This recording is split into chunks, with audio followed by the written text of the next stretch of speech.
అపోస్తల కార్యములు 17వ అధ్యాయాన్ని చూద్దాం ప్రియులారా.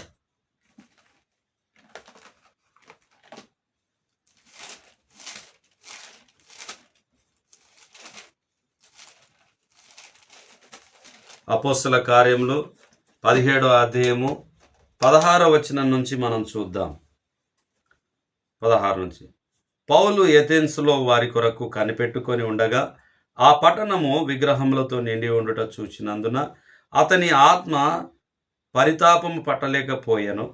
కాబట్టి సమాజ మందిరములలో యూదులతోనూ భక్తిపరులైన వారితోనూ ప్రతిదినమున సంత వీధులలో తన్ను కలుసుకొను వారితో తర్కించుచూ వచ్చెను.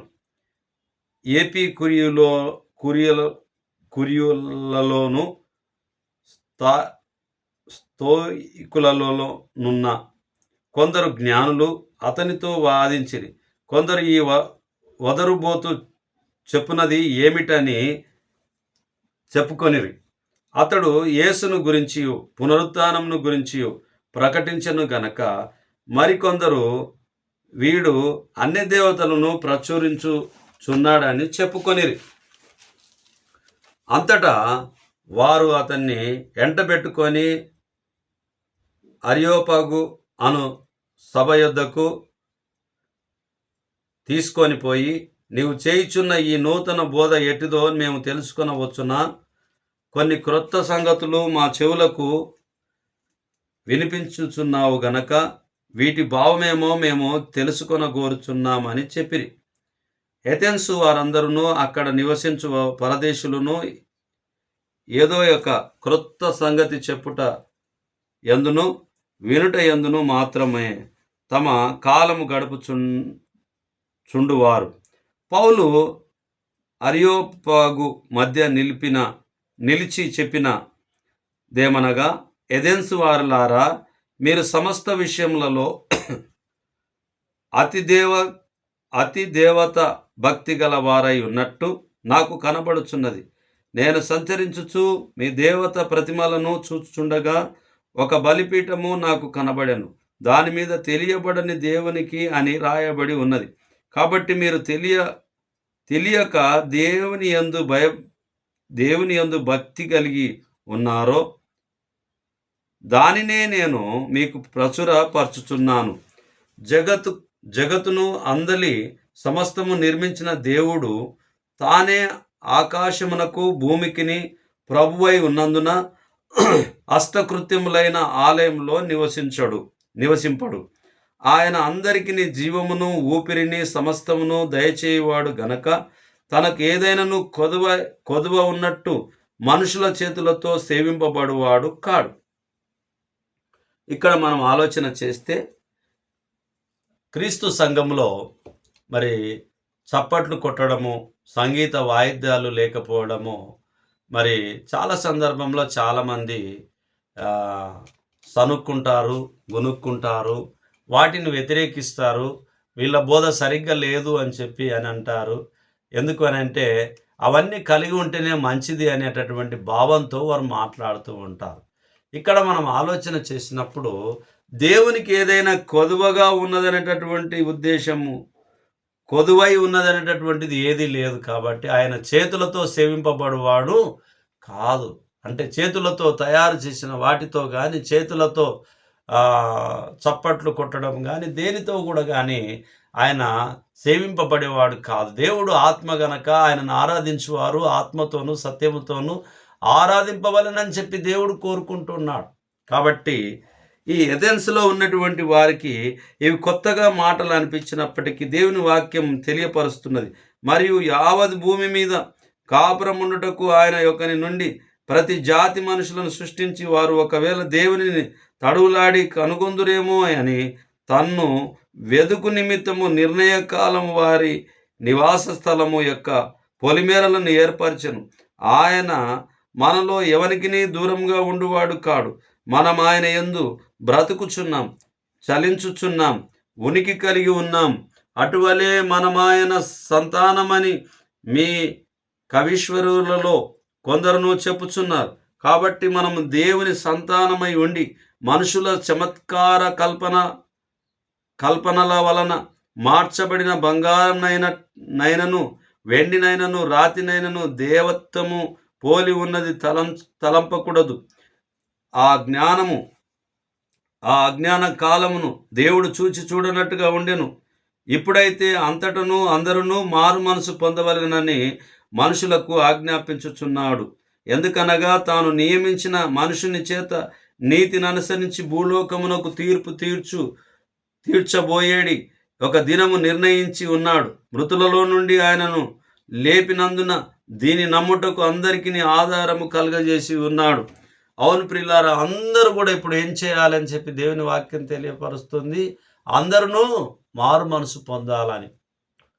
అందరూ అంతటా మారు మనసు పొందవలెనని యేసు కోరెను. అందుకే ఆయన మ్రానుపై తన రక్తమంతయు ధారపోసెను. ఓ మానవా, ఇది కానవా ఈ లోకపు నటనను మానవా. మనము చేతులతో సేవింపబడేటటువంటి వాటిని ఇష్టపడేటటువంటి వారిగా చాలామంది ఉంటూ ఉన్నాం. కానీ అలా ఉండవద్దని చెప్పి ఆనాడు చూచి చూడనట్టుగా దేవుని వాక్యము ఉన్నది. కానీ ఇప్పుడైతే అందరూ అంతటను మారు మనసు పొందవాలని చెప్పి దేవుని వాక్యము గుర్తు చేయబడుతూ ఉంటున్నది. కాబట్టి ప్రియమైనటువంటి సహోదరి సహోదరులారా, దేవుని వాక్యానికి వ్యతిరేకంగా నీ జీవితము నా జీవితం ఉంటే ఆ యొక్క ధనవంతుడైనటువంటి యవనస్తుని పోలినటువంటి వారిగానే మనం ఉంటాం. కాబట్టి దేనిని కూడా దేవుని కన్నా ఎక్కువగా మనం ప్రేమించే వారిగా మనం ఉండకూడదు. వారితో ఉన్న వాటిని అపోస్తలుల పాదముల దగ్గర ఏ విధంగా అయితే తెచ్చిపెట్టి పంచిపెట్టారో, వారు కొదవలేనటువంటి వారిగా ఉన్నారో, మనం కూడా అలాగునే కొదవలేనటువంటి వారిగా ఉండాలని చెప్పి దేవుని చిత్తమై ఉంటూ ఉన్నది. కాబట్టి ఎప్పుడైనాను ఎక్కడైనాను మనం ఆలోచన చేయగలిగినటువంటి విషయాన్ని మనం చూస్తే దేవుని యందు బోధ యందు, అపోస్తలుల బోధ యందు, సహవాసమందును, రొట్టె విరుచుట యందును ఎడతెగక ఉండేటటువంటి వారిగా మనం ఉండాలి ప్రియులారా. అప్పుడే దేవుని యొక్క పనిలో, దేవుని చిత్తంలో మనం ఉన్న వారమవుతాం అనేటటువంటిది గుర్తు చేయబడుతూ ఉన్నది. తెస్సలోనికైలకు రాసిన మొదటి పత్రిక 4వ అధ్యాయము 12 నుంచి 12వ వచనాన్ని చూసి మళ్ళీ 9 నుంచి చూద్దాం. 9 నుంచే చూద్దాం ప్రియులారా. సహోదర ప్రేమను గురించి మీకు రాయనక్కరలేదు. మీరు ఒకరినొకడు ప్రేమించుట దేవుని చేతనే నేర్పబడితిరి. అలాగుననే మాసిదోనియా ఎందంతటా ఉన్న సహోదరులందరినీ మీరు ప్రేమించుచున్నారు. సహోదరులారా, మీరు ప్రేమయందు మరి ఎక్కువగా అభివృద్ధి నొందుచుండవలెననియు సంఘమునకు వెలపటి వారి ఎడల మర్యాదగా నడుచుకొనుచు మీకేమియో కొదవ లేకుండానట్లు మేము మీకు ఆజ్ఞాపించిన ప్రకారం మీరు పరుల జోలికి పోక మీ సొంత కార్యములను జరుపుకొనుట ఎందును మీ చేతులతో పని చేయుట ఎందును ఆశ కలిగి ఉండవలెనని మిమ్మును హెచ్చరించుచున్నాం. పరుల జోలికి పోకుండగా చేతులతో కష్టపడి పని చేసుకొని బ్రతకమని చెప్పి దేవుని వాక్యము తెలియపరుస్తూ ఉన్నది ప్రియులారా. ఈ రోజుల్లో లోకంలో మనము వెళ్ళినటువంటి పనిని కూడా మనం మర్చిపోయి ఇతరుల పనిలో జోక్యం చేసుకుంటూ ఉంటాం. కానీ దేవుని వాక్యానుసారం ఏమైతే చెప్తూ ఉన్నారో వాటిని మనం అనుసరించేటటువంటి కుమారులుగా, కుమార్తెలుగా ఉండాలని చెప్పి దేవుని వాక్యం తెలియపరచబడుతూ ఉన్నది. దాన్ని దాటి మనం ముందుకు కొనసాగకూడదు అని చెప్పి అపోస్తలుల బోధ మనకు గుర్తు చేస్తూ ఉన్నది ప్రియులారా. కాబట్టి నీ ఆలోచన, నా ఆలోచన ఏదైనప్పటికీ కూడా దేవుని చిత్తము నెరవేర్చడము మానవుని యొక్క కర్తవ్యమై ఉంటూ ఉన్నది. మరి ప్రకటన గ్రంథము 3వ అధ్యాయము 17వ వచనంలో ఒక మాట రాయబడి ఉన్నది ప్రియులారా. నీవు దౌర్భాగ్యుడవును, దిక్కుమాలిన వాడవును, దరిద్రుడవును, గ్రుడ్డివాడవును, దిగంబరుడవునై ఉన్నావని ఎరగక నేను ధనవంతుడను, ధనాభివృద్ధి చేసి ఉన్నాను, నాకేమీ కొదవలేదని చెప్పుకొనుచున్నావు.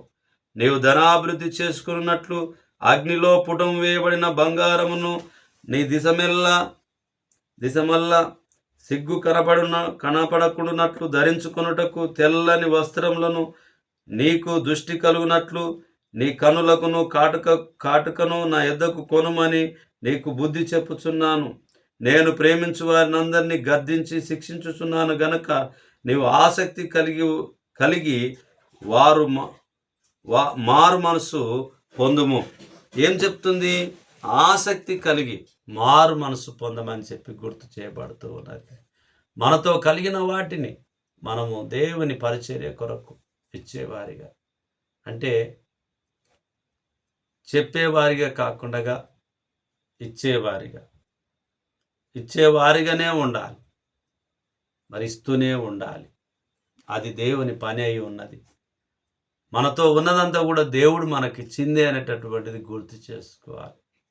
ఇచ్చేటప్పుడు సనుక్కోకుండా, బలవంతంగా కాకుండా, ప్రతివాడు తన హృదయంలో నిశ్చయించుకున్న ప్రకారము వర్ధిల్లిన కొలది దేవునికి ఇచ్చేవారిగా ఉండాలి, దేవుని పనికి ఇచ్చేవారిగా ఉండాలి, ఇదివరాన్లకు ఇచ్చేవారిగా ఉండాలి, తల్లిదండ్రులకు లేని పిల్లలకు ఇచ్చేవారిగా ఉండాలి, ఆపదలో ఉన్నవారికి ఇచ్చేవారిగా ఉండాలి, ఆసరగా ఉండాలి.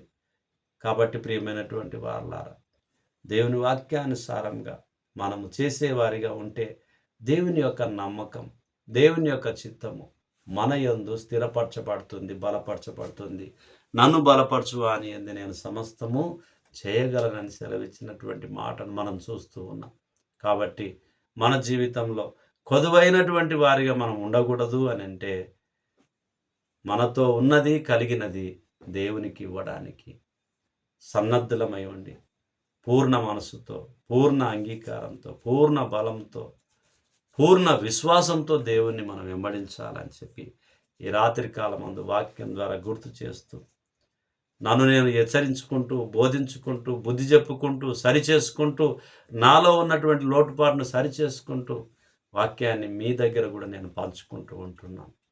చిన్ని ప్రార్థన చేసుకుందాం. కనికర సంపన్నుడా, దయగలన తండ్రి, మీ పరిశుద్ధమైన నామాన్ని బట్టి మీకు వందనాలు చెల్లించుకుంటున్నాం. ఈ రాత్రి కాలమందునైనా వాక్య భాగాలను అయినా కొదువైనటువంటివి ఏవి లేవు అనేటటువంటి విషయాన్ని మేము జ్ఞాపకం చేసుకుంటూ, నైనా మీ చిత్తం మేము ఈ లోకంలో జరిగించులాగున సహాయం చేయమని, అల్పుని, అయోగ్యని, అందుకు పనికిరాని వాడిని అయినప్పటికీ నైనా మీ పనిలో పెట్టుకొని నడిపిస్తున్నందుకు వందనాలు చెల్లించుకుంటూ, నైనా ప్రార్థన విజ్ఞాపనలు కోరుకుంటున్నటువంటి వారి కొరకు ప్రార్థన చేస్తున్నాం. కోరని వారి కొరకు కూడా ప్రార్థన చేస్తూ ఉన్నాం. నైనా ఏ అవసరత కలిగి ఉన్నారో, ఏ అక్కర కలిగి ఉన్నారో అందరినీ నాయనా మీరు దీవించి ఆశీర్వదించి ప్రతి అవసరాన్ని మీరు మాత్రమే తీరుస్తారని చెప్పి నమ్ముతూ, నాయనా మా దేశాన్ని పరిపాలిస్తున్న నాయకులను, నాయనా అధికారులను, అనధికారులను, ప్రజలందరినీ కులంతో సంబంధం లేకుండా, మతంతో సంబంధం లేకుండా, మానవత్వంతో సంబంధం కలిగి మేము జీవించే భాగ్యాన్ని మాకు అనుగ్రహించి మీ చిత్తాన్ని మా పట్ల జరిగించమని ఈ మనవులు మీ కుమారుడు, మా ప్రాణరక్షకుడు, మాకై మరణం పొంది సమాధి చేయబడి తిరిగి లేచిన నజరేయుడైన యేసుక్రీస్తు అతి పరిశుద్ధమైన నామంలో బ్రతిమాలి అడిగి వేడుకొని ప్రార్థించుచున్నాము తండ్రి. ఆమేన్. అందరికి ప్రభు నామమున వందనాలు.